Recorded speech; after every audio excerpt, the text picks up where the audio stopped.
بسم اللہ الرحمن الرحیم۔ میت کو کب تک غسل دینا ضروری ہے، لازم ہے؟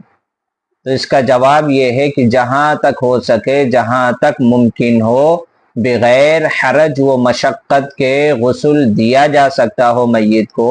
تو میت کو غسل دینا ضروری ہے، لازم ہے۔ مثلا اگر کسی میت کو بغیر غسل کے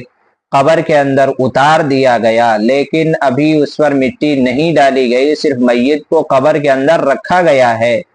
تو ابھی ممکن ہے غسل دینا اس کو نکال کر کے، اس میں کوئی حرج و مشقت نہیں ہے، تو اس میت کو نکال کر کے غسل دے کر کے دوبارہ سے اس کو دفن کیا جائے۔ لیکن اگر اس میت کو قبر میں رکھنے کے بعد میں دفن کر دیا گیا، یعنی اوپر سے مٹی ڈال دی گئی، اس کی قبر بن گئی ہے، تو اب اس کو نکالنے کی ضرورت نہیں ہے، کیونکہ نکالنے میں حرج ہے، مشقت ہے، پریشانی ہے، اسی لیے اب دوبارہ اس کو نکالنے کی ضرورت نہیں ہے۔ دوبارہ سے اسی قبر پر اس کی نماز جنازہ پڑھ لی جائے گی، اگرچہ پہلی مرتبہ اس سے پہلے یعنی تدفین سے پہلے اس کی نماز جنازہ ہو چکی ہو، لیکن اس نماز کا کوئی اعتبار نہیں ہے، وہ نماز نہیں ہوگی، کیونکہ اس وقت جو